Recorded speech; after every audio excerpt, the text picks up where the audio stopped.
Après le webinaire, vous allez recevoir le contenu du chat, la présentation ainsi que le lien à l'enregistrement, le lien YouTube. On va aussi vous envoyer un sondage d'appréciation. S'il vous plaît, bien le remplir. Alors, avant de céder la parole à nos conférencières, je vais les présenter brièvement. Julie Hank enseigne à John Abbott depuis 2014 et elle a des études en BSc et Behavioral Science de Concordia et un doctorat en sciences neurologiques de l'Institut neurologique de Montréal à McGill. Sa passion, c'est de comprendre le cerveau et c'est seulement surpassé par son amour de l'enseignement. Julie Cahouette est aussi un doctorat. C'est une docteure post-psychologie à John Abbott et une chercheuse à Carleton University. Et ce rôle double lui a permis de demeurer une chercheuse active, mais aussi développer une affinité avec les jeunes comme enseignante au collège.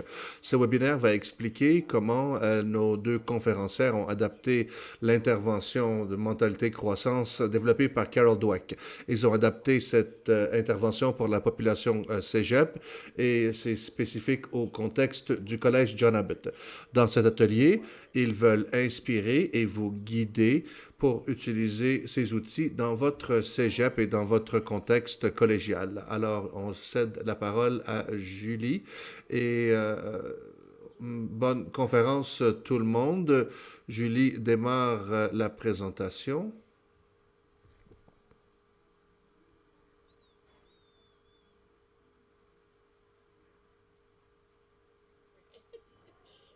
Bienvenue tout le monde.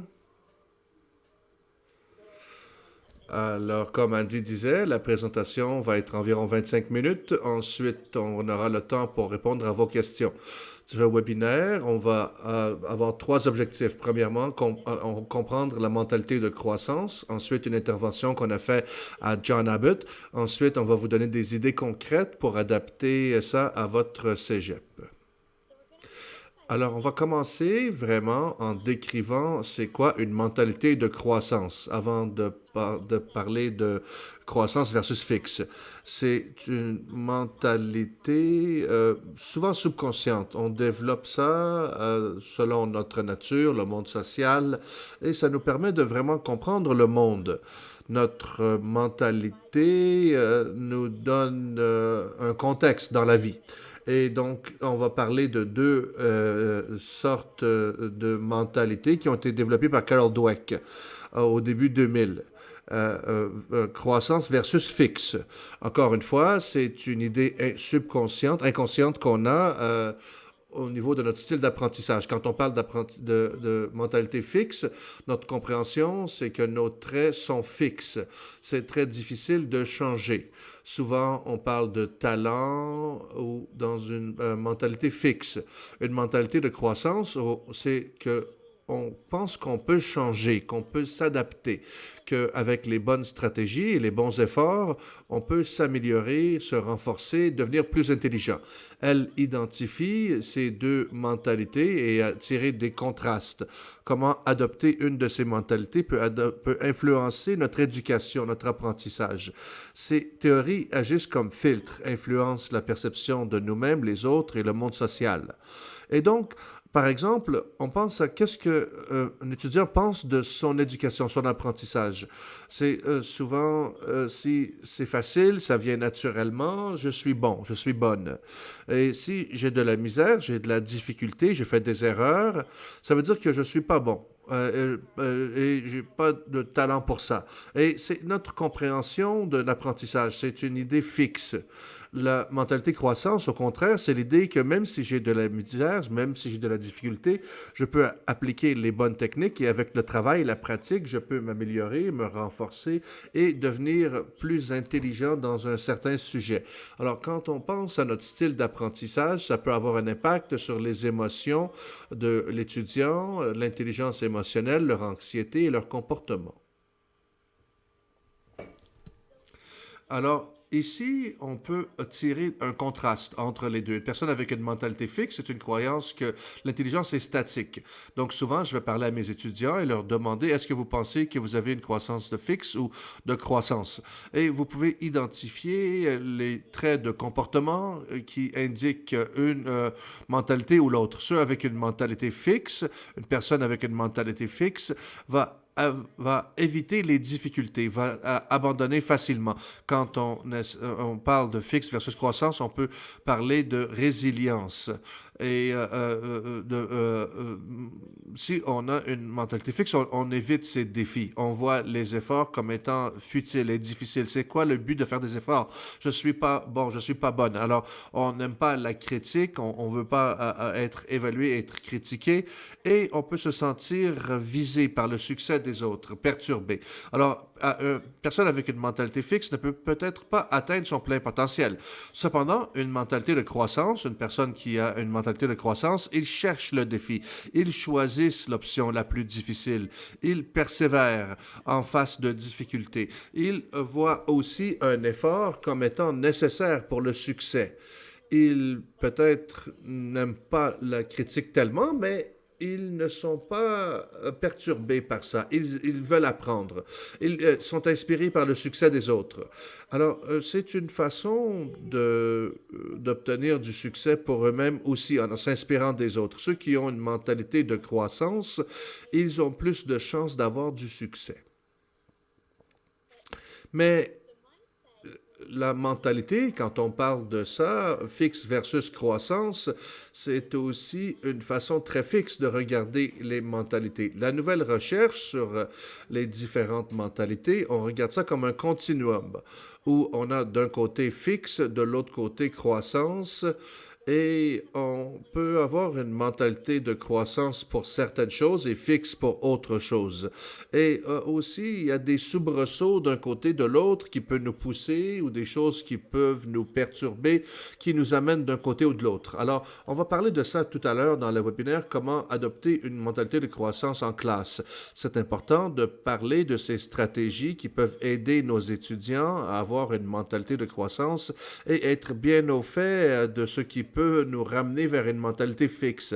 Des fois, les étudiants ont de la difficulté sur un test ou sur une certaine activité en classe. Ils peuvent peut-être avoir l'impression de ne pas réussir et ils deviennent alors plus fixes dans leur mentalité. Alors, on peut parler de ces éléments déclencheurs plus tard dans la présentation.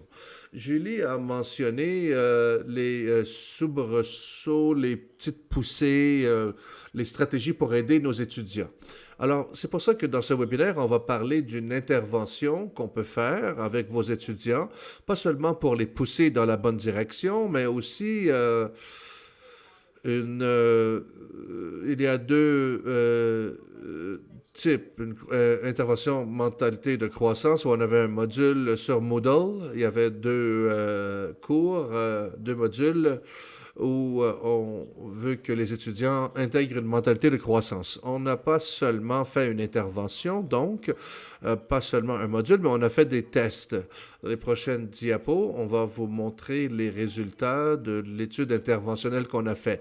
On a tiré des informations du matériel de Dweck et autres pour créer cette intervention et on a testé ça avec un design expérimental. On voulait tester l'efficacité de cette intervention avec nos étudiants. Parce que dans le passé, cette intervention a été testée avec les étudiants américains au primaire, au secondaire. Alors, on pensait que ce serait important de tester ça, comment nos adaptations de ce matériel fonctionnent au cégep. Alors, en termes de l'étude interventionnelle, la force, c'est expérimental. On peut avoir des inférences de causation, mais aussi, c'est une étude longitudinale. Alors, ce qu'on a fait, c'est que les étudiants étaient recrutés pour participer au début du semestre. Et on a eu des invitations pour les étudiants qu'on a identifiés comme étant dans des cours qui sont, je pense, perçus comme par plusieurs comme étant difficiles, méthodologie quantitative, macroéconomique, mathématiques. Ils ont eu l'invitation, alors ils ont complété des questions de démographie Et c'est là où l'information a été donnée en ligne après deux, trois sessions. Alors, la limitation, c'est que les étudiants étaient recrutés. Alors, les étudiants ont pu décider de participer ou pas. Alors, c'est un biais d'autosélection parce que choisir des étudiants qui ont voulu participer ou pas, ça veut dire qu'à mesure que l'étude avance, il y a de l'attrition. Alors, on a perdu des étudiants et on va voir plus tard pourquoi certains étudiants ont décidé de quitter l'expérience. Alors, on va regarder les résultats. C'est beaucoup d'informations, mais on veut vous montrer ce que les étudiants ont vu en termes de consentement. Et au début du semestre, il y a un questionnaire avec des éléments démographiques et des éléments d'éducation et une auto-évaluation. La deuxième étape, c'est au début du semestre parce qu'on veut cette intervention d'être absorbée par les étudiants pour qu'ils puissent acquérir et s'adapter à ces cours qu'ils prennent. Et la troisième intervention, c'est mi-semestre. On veut réactiver cette connaissance et on s'attend que une intervention de 20 minutes qui va changer notre vie, c'est un peu irréaliste. Alors, c'est pour ça qu'il y avait un rappel mi-semestre. Alors, ce que je veux vous montrer, d'abord, je sais que vous voulez savoir le contenu de l'intervention, mais Julie va vous montrer ça plus tard. Mais au début, d'abord, on veut vous montrer la première intervention. Alors, avant que l'intervention arrive pour les étudiants, ils ont rempli ce sondage avec une échelle. Alors, c'est une échelle validée pour la mentalité de croissance, ce que les gens pensent d'eux-mêmes, l'auto-évaluation. Alors, est-ce que c'est vos croyances. Donc, selon votre vision, si vous êtes mentalité fixe ou croissance, croissance est meilleure, bien sûr, mais c'est une interprétation subjective, une auto-évaluation de vos capacités. Alors, vous voyez les questions.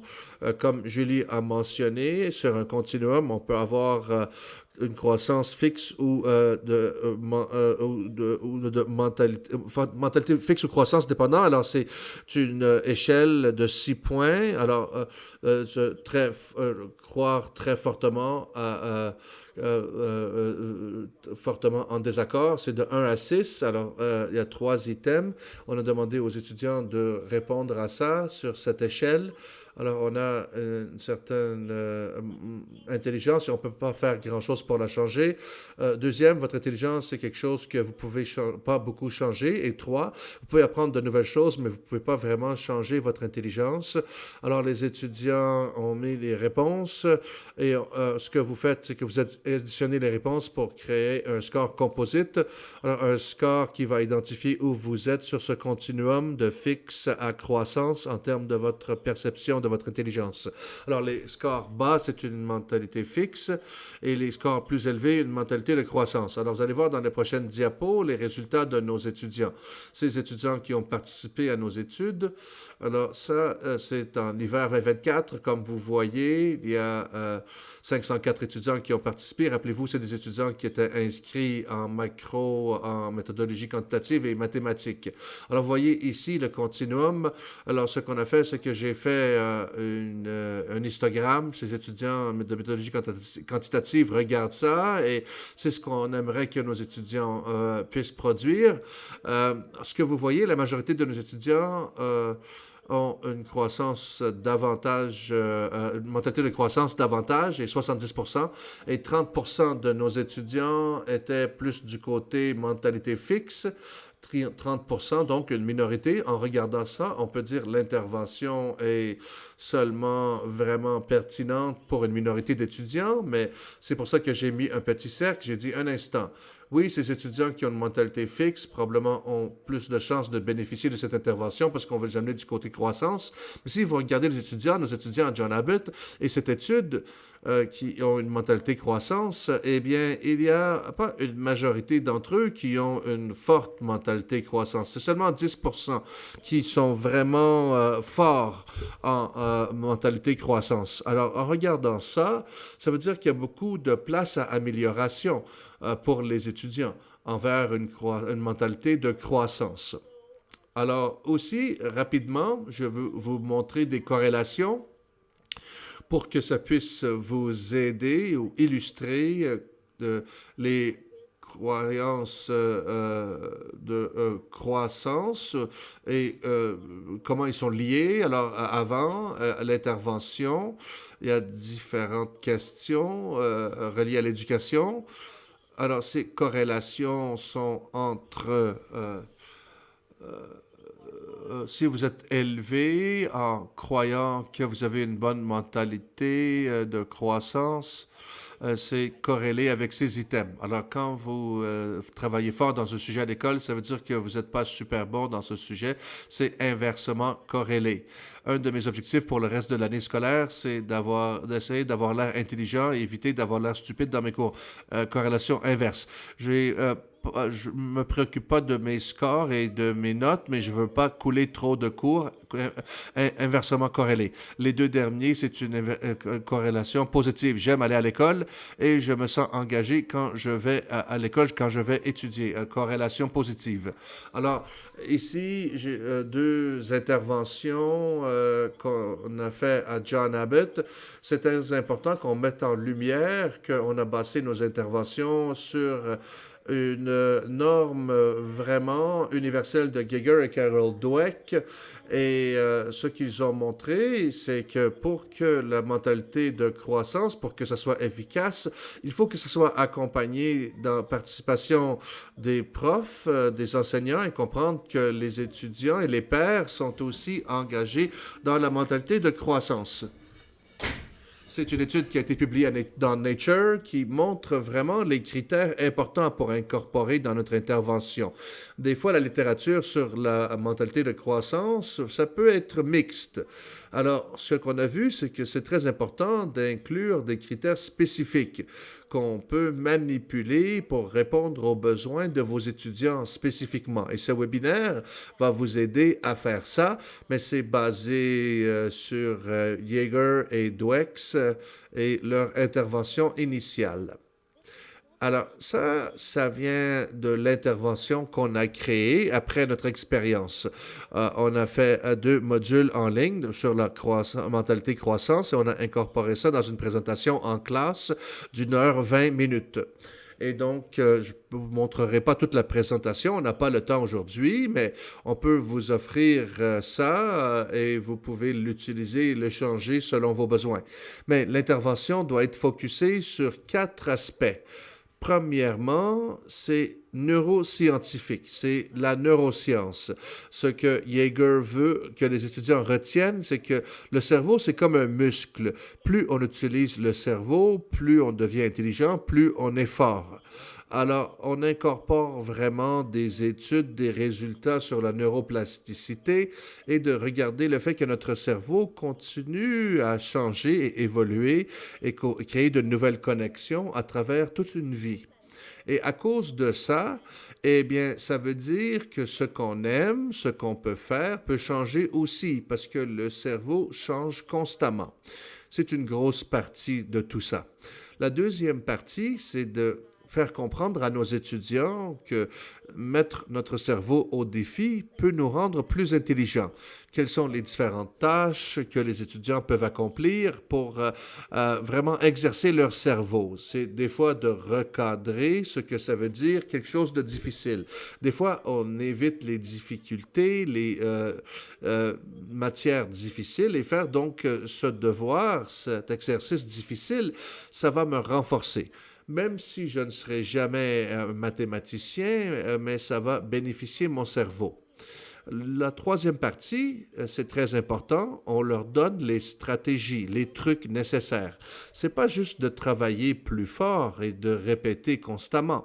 C'est une question de pouvoir efficacement utiliser différentes ressources à notre portée pour avoir différents résultats. On passe un module à parler de stratégie.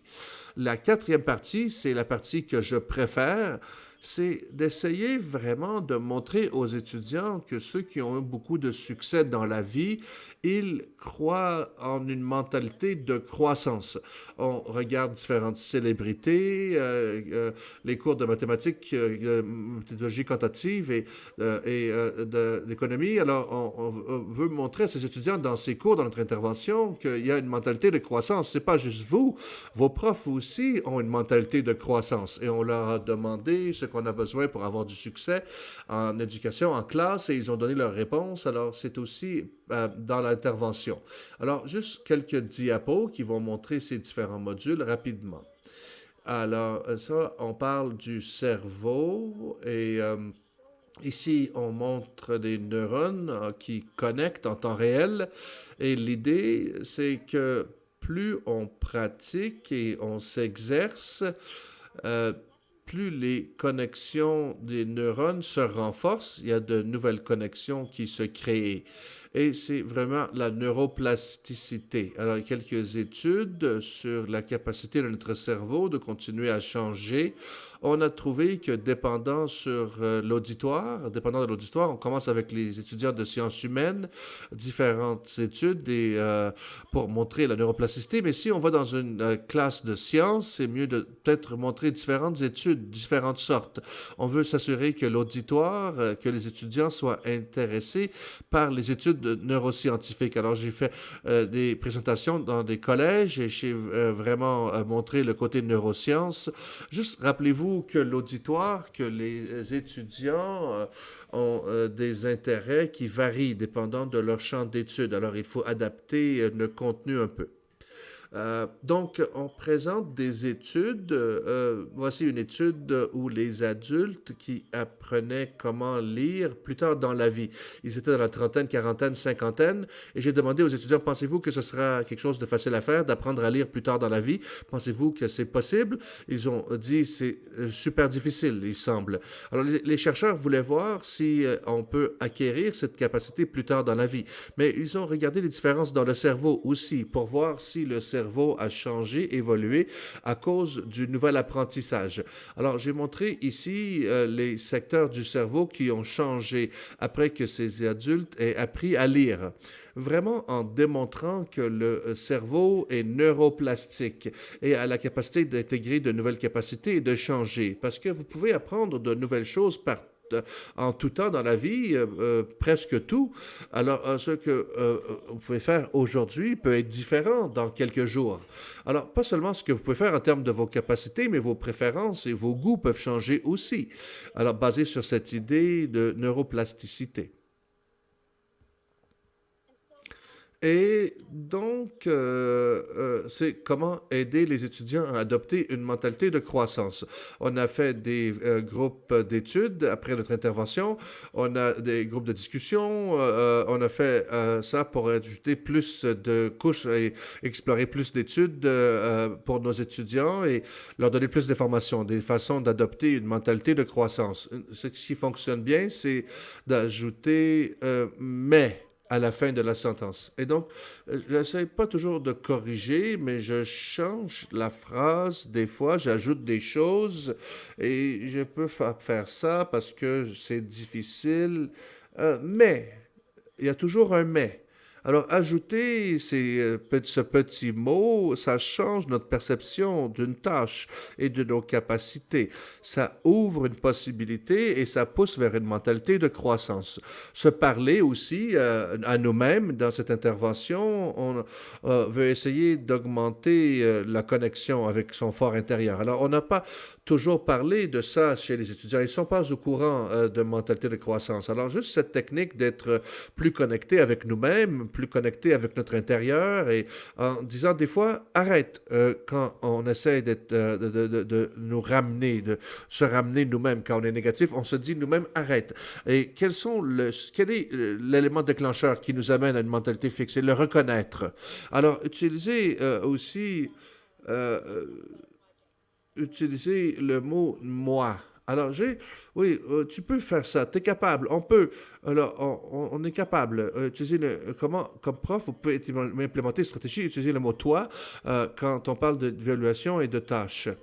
Alors, ici, la dernière partie du module, on essaye de faire en sorte que les gens comprennent et réalisent que les gens qui ont beaucoup de talent, qu'on admire, qui sont incroyables à nos yeux, ils ont une mentalité de croissance. Alors, je vais laisser John Legend parler de ça. C'est un compositeur, chanteur, acteur américain. C'est EGOT, Emmy, Grammy, Oscar, Tony. Il a gagné 4 prix. Il fait partie d'un groupe très sélectif. Il parle de sa mentalité. Ce qui arrive, c'est que chaque personne qui a du succès a eu des difficultés, a fait face à des obstacles avant d'avoir du succès. J'ai pas toujours eu du succès dans ma carrière, mais je n'étais pas connu et vous ne savez pas, mais j'ai pris beaucoup d'années, 6 ans, à essayer de me faire signer. Et toutes les personnes que vous connaissez qui ont du succès, ça semble arriver du jour au lendemain, mais non, c'est plusieurs efforts, beaucoup de travail derrière ça. Alors, si on n'a pas de défaite, on n'apprend jamais et c'est avec les défaites qu'on avance aussi. Alors, pour moi, j'essayais de me faire signer pour un contrat avec une compagnie de disques et j'ai été refusé pendant 6 années de suite, incluant celle qui m'a signé maintenant. Alors pour moi, ça veut dire que même si vous faites refuser, il faut continuer jusqu'à ce qu'on obtienne le oui. Et en essayant d'apprendre de nouvelles choses, c'est la même chose, c'est le même principe. Quand j'étais plus jeune, je ne savais pas qu'on pouvait simplement travailler, pratiquer et s'améliorer. Et j'avais l'idée que le talent était fixe. Et c'est quelque chose qu'on ne peut pas vraiment développer. L'idée que oui, c'est un bon chanteur et c'est tout. Et même avec la musique, j'ai amélioré mes capacités avec le temps. Je ne chantais pas de manière viable, ma respiration n'était pas super au début et j'ai atteint un plafond à un moment donné. Et il a fallu que je travaille et que j'améliore des choses et que j'utilise un coach. Et cette idée que tout est fixe et que rien n'est changeant, c'est pas le cas, c'est pas vrai. Vous pouvez vous améliorer, vous pouvez toujours avoir une croissance. Et ceux qui ont du talent, même ceux qui sont superstars, doivent continuer à pousser, travailler pour développer et cultiver leur talent. Alors, on a quelques exemples de célébrités, nos enseignants aussi, et donc c'est un aspect très important pour l'intervention, pour avoir une efficacité. C'est qu'il faut engager les étudiants dans l'intervention. Alors, cette présentation est accompagnée d'un guide, un cahier guide. Alors, on arrête des fois, on dit, OK, pouvez-vous écrire dans votre cahier un problème que vous avez en classe, que vous faites face à un défi important? Quelles sont les stratégies que vous utilisez pour passer au travers? Alors, c'est sous cette question, comme ça, qui sont accompagnées d'un guide dans notre intervention. Alors, on veut avoir un engagement des étudiants. C'est un principe que Yeager et Dweck ont trouvé très important, de nous assurer que cette intervention ait du succès, c'est d'avoir un engagement des étudiants. Alors, à la fin de l'intervention, on demande aux étudiants, aidez-nous à expliquer ça à d'autres étudiants, les étudiants qui vont commencer l'année prochaine, peut-être qui ont de la misère. Qu'est-ce que vous pouvez leur dire pour les aider à avoir une mentalité de croissance? Maintenant, on revient à nos résultats de recherche. Un rappel, il y a il y a 3 étapes, pardon. Il y a 3 étapes. Au début, on remplit des sondages d'auto-évaluation sur la mentalité, le style d'éducation et tout ça. Ensuite, ils ont fait l'intervention. Les résultats que je présente maintenant, c'est l'étude qu'on a fait en ligne. Alors, pas donné en classe, mais on a fait aussi, mais les résultats que je vais vous montrer sont reliés à l'étude qu'on a fait en ligne où le module a été donné sur Moodle. On peut partager ça et en parler plus tard, mais c'est ce qu'on a fait avec vous maintenant. Il y a des diapos et au lieu de faire seulement un cahier d'activité, il faut regarder des vidéos et aussi répondre à des questions. Alors, c'est interactif, mais c'est en ligne. Alors maintenant, je vous montre la deuxième étape. Ils ont fait la première partie. Alors qu'est-ce qui arrive? À la fin de la première étape, ils ont fait la moitié d'intervention. On a commencé déjà à tester si l'intervention est efficace.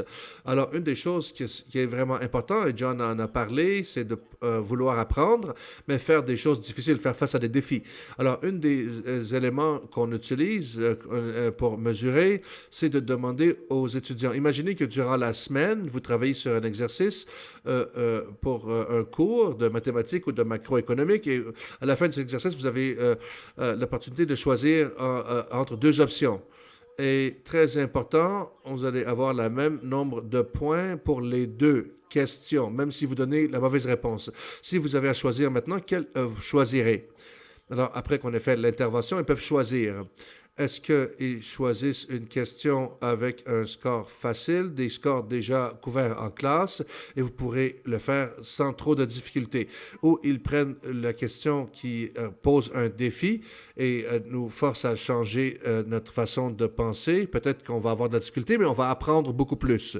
Alors, on pensait toujours que les étudiants vont prendre la question difficile. Ils ont le même nombre de points pour les deux, après tout. Mais on apprend plus en faisant les choses difficiles. Regardons les résultats. Alors, regardons ça. Alors, c'est une table de contingence. Alors, j'ai surligné quelques éléments pour comparaison. Ça a été assigné de manière randomisée. Il y a le groupe contrôle, ils apprennent sur leur cerveau et pas sur la neuroplasticité. Et dans l'autre groupe, c'est les étudiants qui ont été donnés l'intervention, qui ont reçu l'intervention de Yeager. Et comme vous pouvez voir, c'est important. Qu'est-ce que ça veut dire? Les gens dans la condition de contrôle, 34% d'entre eux ont choisi la question difficile. C'est décevant.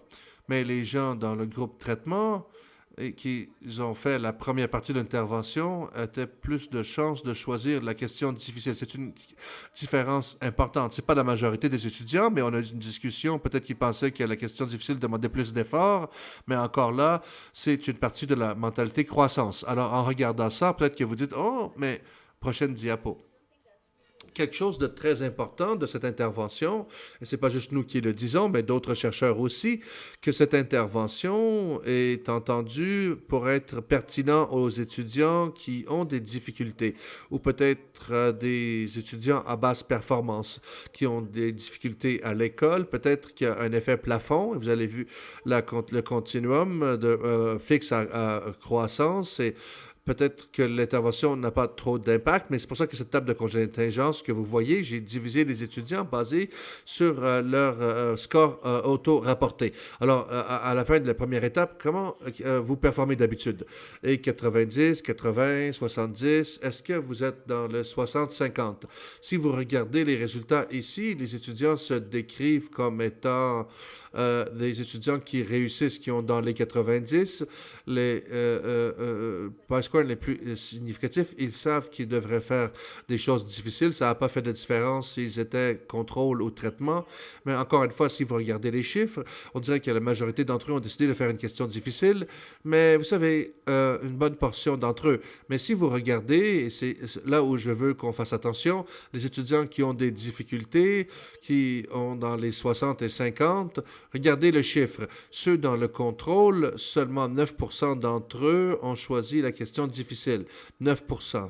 C'est ce qu'il faut faire à l'école. Il faut faire des choses qui nous posent défi. Mais regardez les étudiants dans le traitement, dans la condition de traitement. Ils viennent de recevoir l'intervention sur la mentalité de croissance. On les amène au même niveau que les étudiants performants. 52% des étudiants ont choisi la question difficile. Pour moi, c'est un gros succès. Pas la majorité, mais encore une fois, on peut en parler plus tard. Pourquoi c'est pas tout le monde qui choisit la question difficile? Parce qu'on a le même nombre de points. Indépendamment des deux questions, les deux questions donnent le même nombre de points, mais on peut en parler plus tard.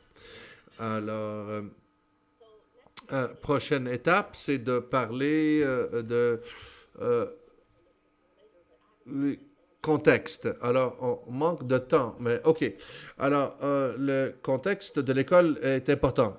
Même si vous, personnellement, vous avez une mentalité de croissance, mais l'école est très fixe, ou vos pairs sont très fixes, c'est impossible pour nous de penser que cette intervention va fonctionner si ce n'est pas appuyé par le contexte. C'est un livre de Mary Murphy, qui est une étudiante de Carol Dweck et qui examine cette recherche pour montrer que le contexte est important. Vous voulez avoir des pairs et des profs qui vous aident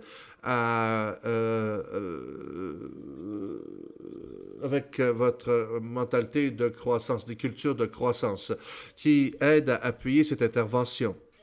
Et je vais montrer quelques diapos. Il y a beaucoup d'informations, mais il y a des données probantes qui montrent ça. Il y a une étude qui montre que les étudiants qui ont les profs qui ont une mentalité croissance, c'est relié aux étudiants qui ont une mentalité de croissance. Ça peut sembler évident que les enseignants qui ont une mentalité de croissance ont plus de chances d'avoir des étudiants avec une mentalité de croissance. Une autre étude montre que, encore une fois, c'est important pour l'enseignant, pas seulement sur leurs croyances, mais c'est important aussi qu'ils appuient ces croyances dans les cours pour qu'ils puissent donner une intervention, mais aussi différentes façons qu'ils peuvent appuyer les étudiants avec leurs croyances et comment ils donnent les exercices et donnent le feedback. Alors, c'est important de donner, de comprendre le bon contexte.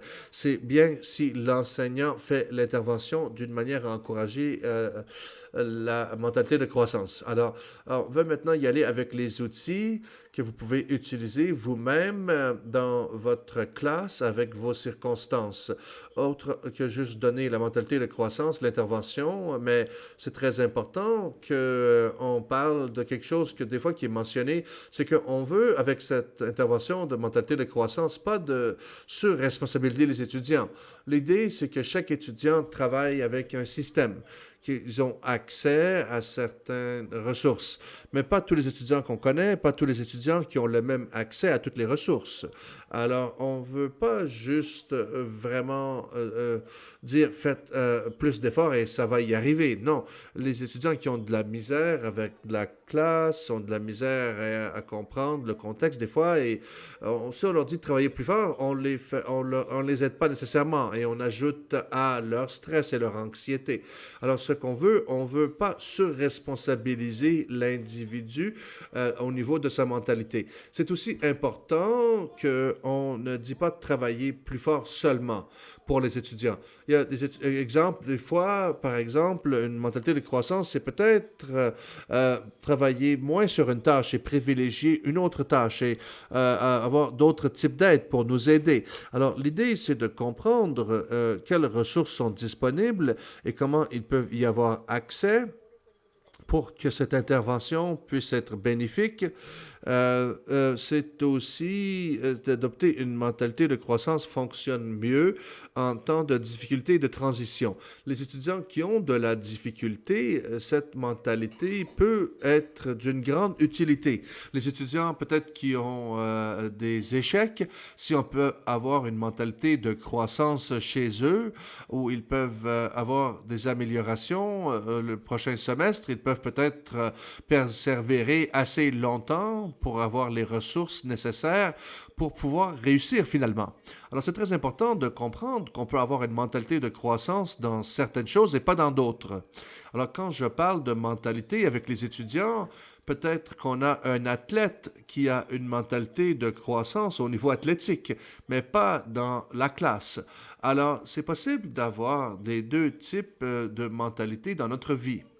Et donc, il y a un guide, un formulaire que vous pouvez utiliser sur comment communiquer que les étudiants sont dans une salle de classe de mentalité de croissance. C'est de créer un environnement qui encourage les expériences, les essais-erreurs chez nos étudiants. Par exemple, si on essaye de communiquer une stratégie d'apprentissage en classe, ou on peut dire quelque chose, on est dans une zone d'apprentissage, on veut travailler sur certaines stratégies.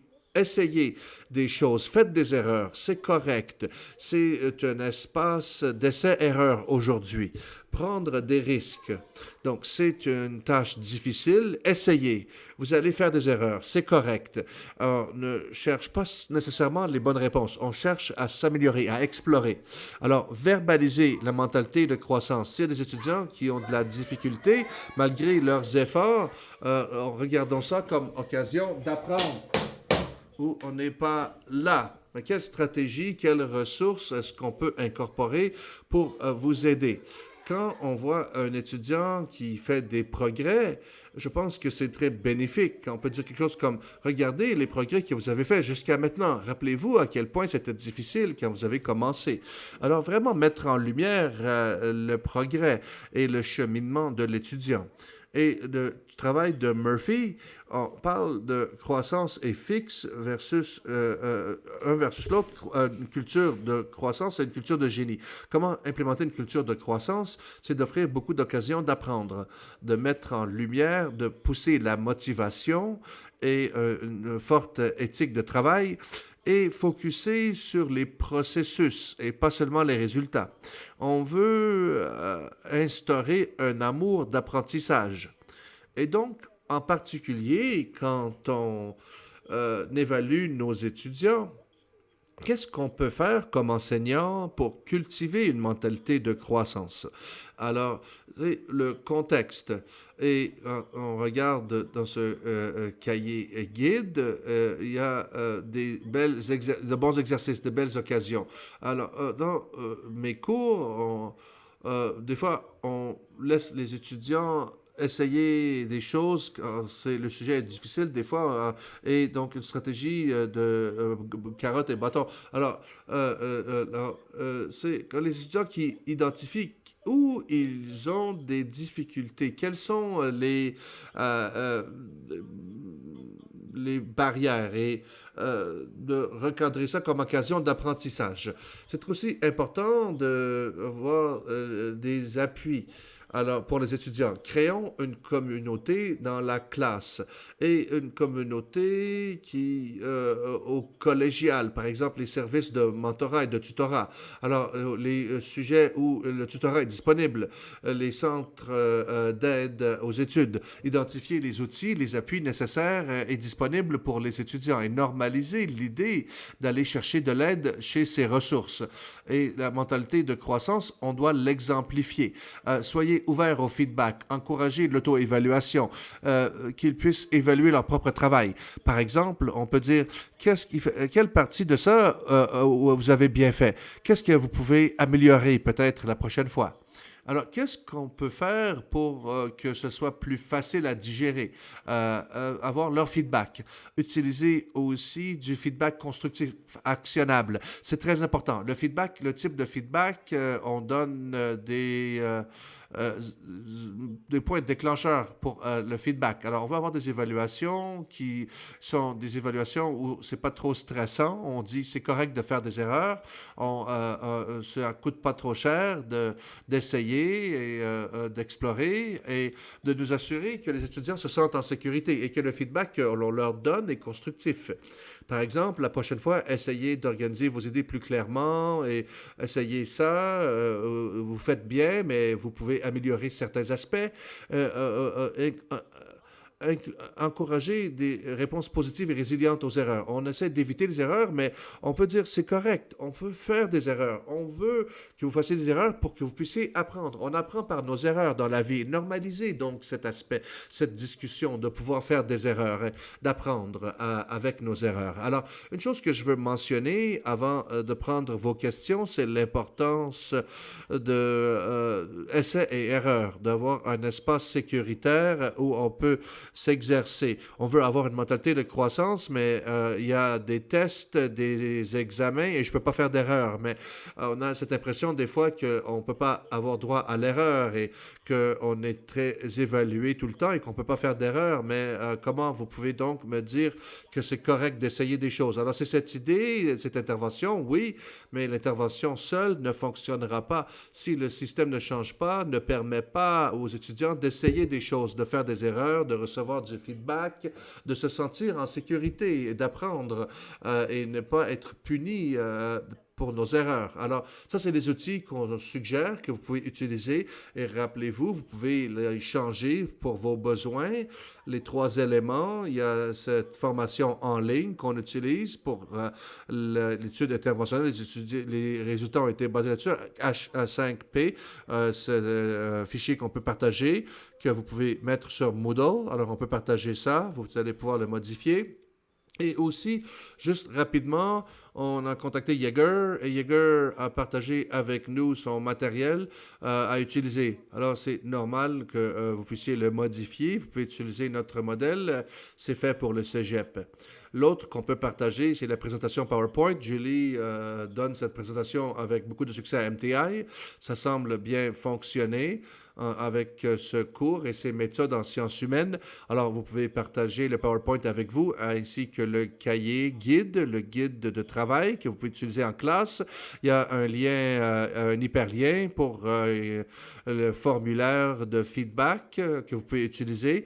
Alors, ça, c'est les outils. J'ai copié les différentes en-têtes pour que vous puissiez regarder pour voir ce qui est dans le document.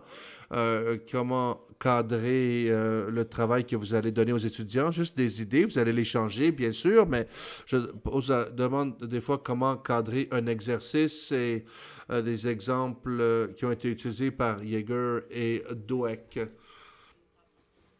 quand on donne du feedback aux étudiants. Encore une fois, trois recommandations. Une interview avec Jaeger, c'est celui qui parler de cette expérience avec une intervention avec des exemples d'études nationales. C'est le premier à faire ça. Il y a aussi un podcast avec Jaeger. Il a publié sa nouvelle étude cet été. C'est le groupe d'âge qui nous intéresse de 10 à 25, la science de motiver les jeunes. C'est l'étude qu'il a fait. On remercie l'AQPC de notre présence. Merci de nous inviter. On a dépassé de 3 minutes.